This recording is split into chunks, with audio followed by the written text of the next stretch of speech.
de tristesse. Dis tout à Jésus, dis tout à Jésus. Son cœur est ouvert à ta voix sans cesse. Oh, dis tout à Jésus. Dis tout à Jésus. Oh, dis-lui tout. Combien son accueil est doux. Il peut comprendre, il aime à t'entendre. Dis-lui simplement tout. Il voit tes yeux rougis par les larmes. Dis tout à Jésus, dis tout à Jésus. Il connaît ton cœur, il sait tes alarmes. Oh, dis tout à Jésus. Dis tout à Jésus. Oh, dis-lui tout. Combien son accueil est doux. Il peut comprendre, il aime à t'entendre. Dis-lui simplement tout.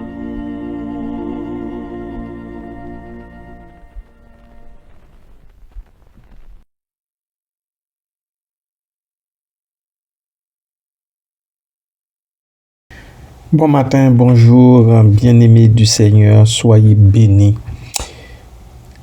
Philippiens chapitre 1er, verset 12. Je veux que vous sachiez, frères, sœurs, que ce qui m'est arrivé a plutôt contribué au progrès de l'Évangile. Signé l'apôtre Paul. Armé de sa plume, l'apôtre Paul semblait n'avoir aucune raison d'éprouver de la joie puisqu'il était en prison ou en résidence surveillée.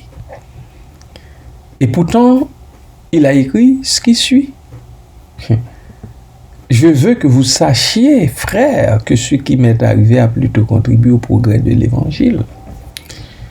Ce qui l'intéresse, ce qu'il voit, c'est que l'Évangile progresse. Vous savez, l'empereur Néron régnait à ce moment-là. C'était un homme impitoyable.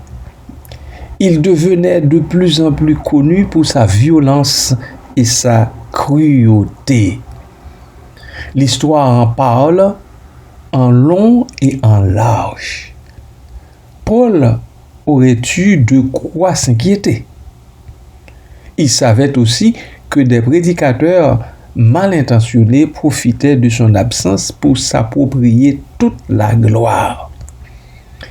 En fait, ces derniers croyaient pouvoir lui susciter quelque affliction.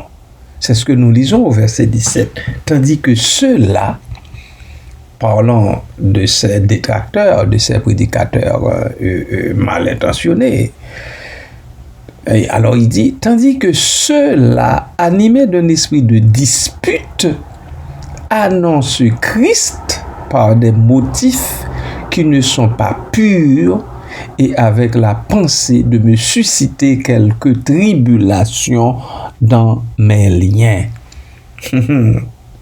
Dans mes liens, verset 17. L'apôtre n'en a pas fait trop de cas. Au contraire, il a choisi de se réjouir.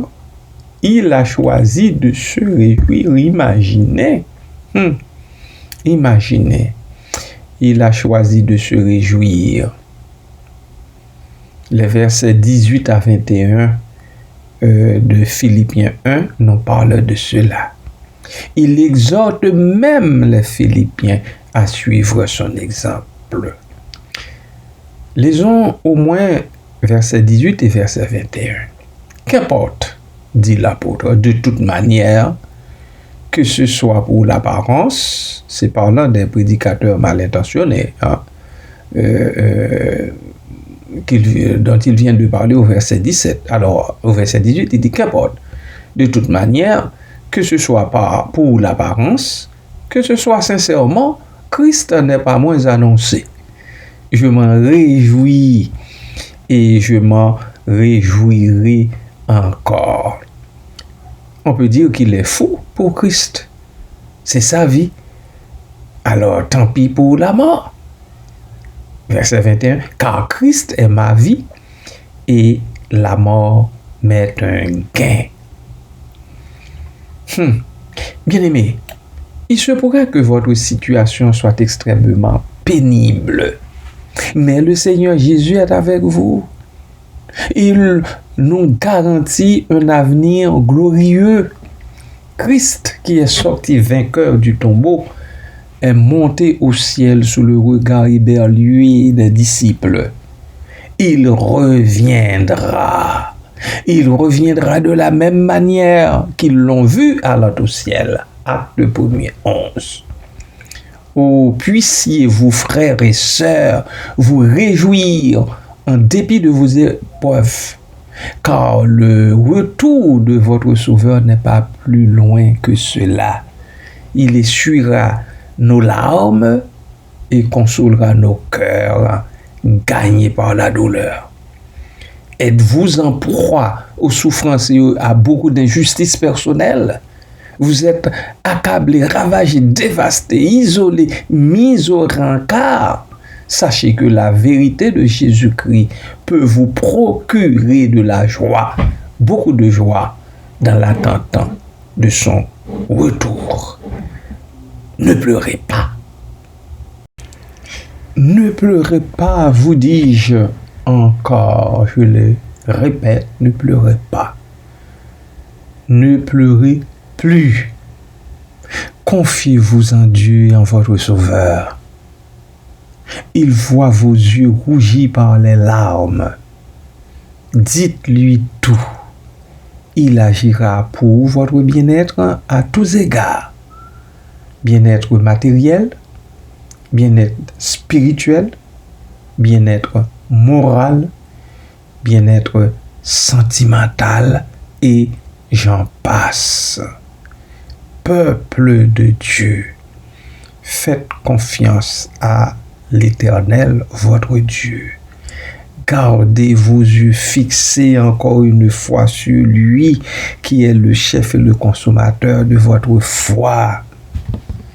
Confiez-vous en lui, abandonnez-vous à lui, remettez-vous entre ses mains. Okay? Parce que c'est dans sa main, il vous tient, il nous tient tous. Hein? Dans sa main, il nous tient tous, il nous voit. Jésus lui a dit aux disciples, ne dites-vous pas qu'on vend 2 passereaux pour un sou? Vous valez plus que beaucoup de passereaux. Comment votre Père céleste ne prendrait-il pas soin de vous? Oui, vous êtes éprouvés, vous êtes dans la détresse, dans la tribulation de toutes les sortes. Les mauvaises nouvelles, c'est pas ça qui manque. Elles sont venues vous chercher dans votre fort intérieur.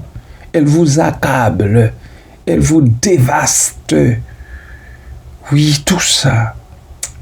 Mais Christ peut vous procurer de la joie, beaucoup de joie, dans l'attente de son retour, parce qu'il reviendra. Il reviendra pour les siens. Il reviendra pour vous, il reviendra pour moi. Il reviendra pour toi, ma sœur. Oui, juste pour toi. il reviendra pour toi aussi, mon frère. Juste pour toi. Juste pour toi. Juste pour toi. Juste pour toi. Oh, soyez bénis, bien-aimés de Dieu. Soyez bénis au-delà de toute attente, de toute espérance. Prions Dieu. Adorable Père Céleste, nous voici devant toi encore une fois. Nous voulons te dire infiniment merci pour la grâce que tu as faite à notre grand frère Saul de Tarse, devenu Paul. La grâce qui consiste pour lui à privilégier l'évangile, le message de l'évangile sur tout ce qu'il concerne, sur toutes les autres choses. Papa, aide-nous à faire de même. Aide-nous à penser jour et nuit à la propagation de l'évangile de la grâce pour que beaucoup d'hommes et de femmes sortent de leurs ténèbres pour marcher à ta lumière. Merci pour ça, Papa. Merci de nous visiter de mille et une manières. Merci pour toutes les grâces reçues de toi jour après jour, en particulier pour l'évangile, la bonne nouvelle, cette bonne nouvelle du salut pour tous, cette bonne nouvelle du salut par grâce. Merci, Père. Aide-nous à prendre soin de notre salut, à travailler comme l'apôtre eut à nous exhorter à travailler à notre salut. Tu nous la donnes, tu nous l'as déjà donné, ce salut, depuis longtemps en ton Fils. Mais cela ne nous dispense pas d'y travailler. Papa, fais que ton peuple le comprenne, et que ton peuple retrousse ses manches et que ton peuple se mette au travail. Quant à son salut par rapport à son salut en Jésus, ce salut que tu nous donnes gratuitement en lui. Merci Père, merci Papa, que les mauvaises nouvelles, que les souffrances, les douleurs auxquelles nous faisons face ne viennent pas se poser un obstacle entre toi et nous, qu'au contraire,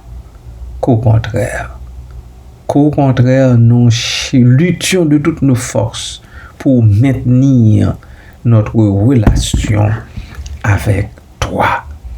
Merci Père, merci Papa.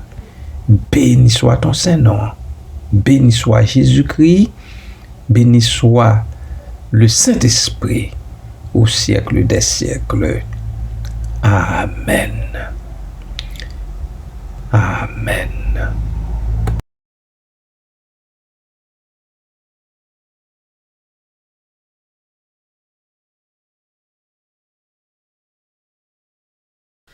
Viens, âme qui pleure, viens à ton sauveur.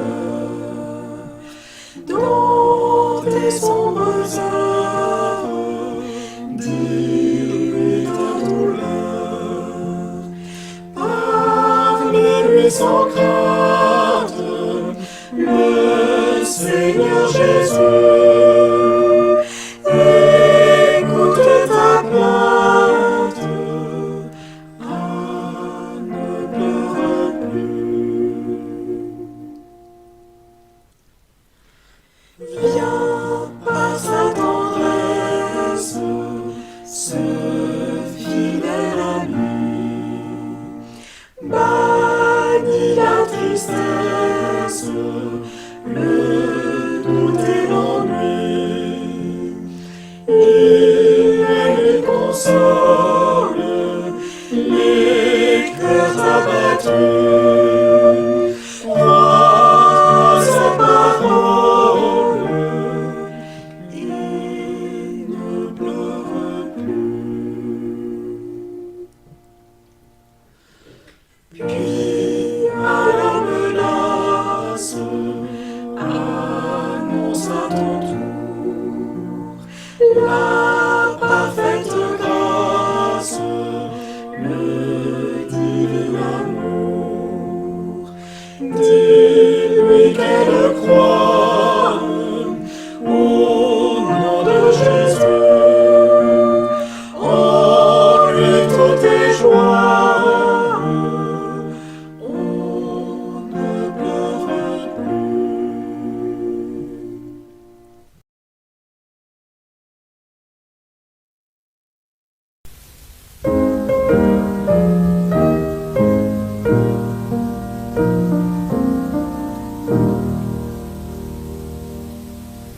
L'Éternel te bénisse, l'Éternel te bénisse et te garde, fasse lever la lumière de sa face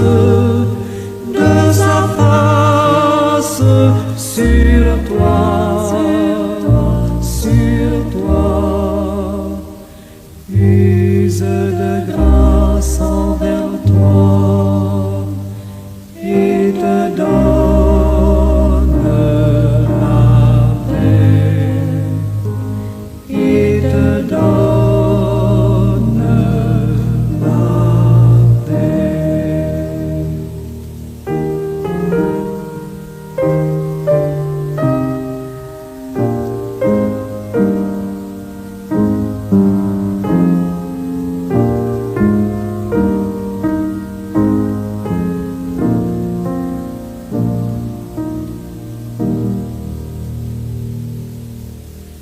L'Éternel te bénisse, l'Éternel te bénisse et te garde, fasse lever la lumière de sa face